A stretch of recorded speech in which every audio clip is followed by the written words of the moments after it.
Hello, my name is Reiko Osoroshi. On this channel, I narrate Japanese ghost stories. Today, I will narrate ghost story The Mentor Series Part 9, The Mentor and a Corpse. The previous story and Part 1's URL are provided in the description box, so please take a look.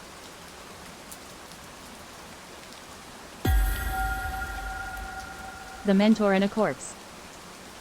Come quickly. Come because it's interesting. It was spring of the third year. I received a call from my senior. What's going on? Where should I come? To the factory. The one that closed down. Come right away. That's all he said before hanging up. At that time, there was a slight distance between my senior and me. It wasn't that our relationship had turned sour, but my senior was beyond my comprehension at that time. Towards the end of the previous year, there had been some friction with Yoko-san, and from my perspective, things had become a bit awkward. Well, it wasn't enough for me to refuse his call, and considering that my senior's behavior had been odd. I rode my bicycle to the abandoned factory near the harbor.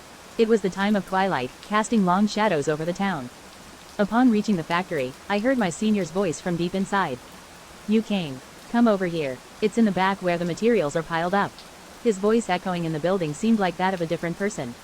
In the back of the dusty factory, there was a place where materials were stored, and that's where my senior was sitting.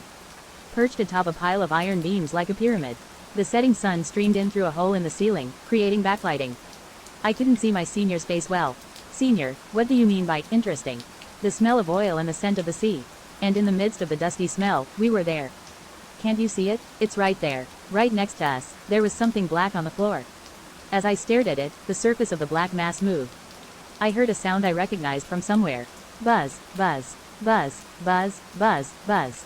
Yikes, buzz. Covering the surface of the mass were black beetles. Flies. A few of them took off into the air, and one by one, more began to emerge from around it. I had a bad feeling about this. It's a corpse. The black mass was no longer black. The buzzing of the flies filled my ears. There were only hollow sockets where there should have been eyes. From the partially decomposed body, I could barely make out that it was a woman. Probably once with pale peach-colored skin, now white, with blue and green patches here and there. Can you see it now? What do you think? I struggled to hold back my nausea. What do you see? What do you think? My senior asked again. Swallowing my nausea, I glared at him. This is no joke. We have to contact the police. My senior laughed, loudly. The police, huh? About this? You'll be seen as a prankster.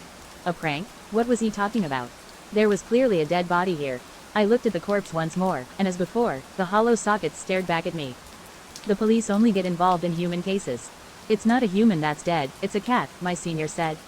I looked at him in shock. His silhouette was still visible against the backlight. I lowered my gaze once again, and there on the ground was not the body of a woman but the lifeless body of a black cat. How did you see it? Was it a man or a woman, an adult or a child, a beautiful corpse, or a decaying one? My senior asked. Nausea welled up in me again. This place isn't exactly a sacred site, but it's the boundary of sanity.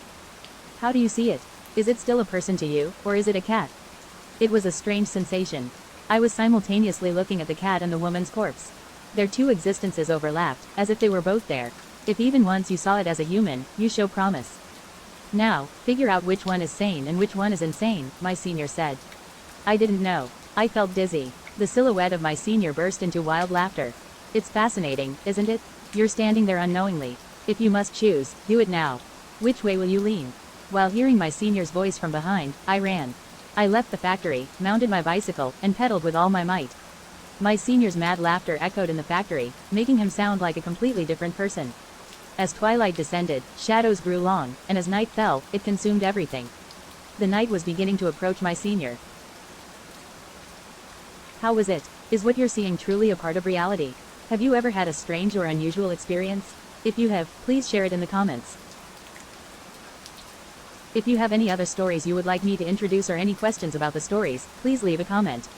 And if you enjoyed this video, please give it a thumbs up and subscribe to the channel. Thank you, and stay tuned for the next episode.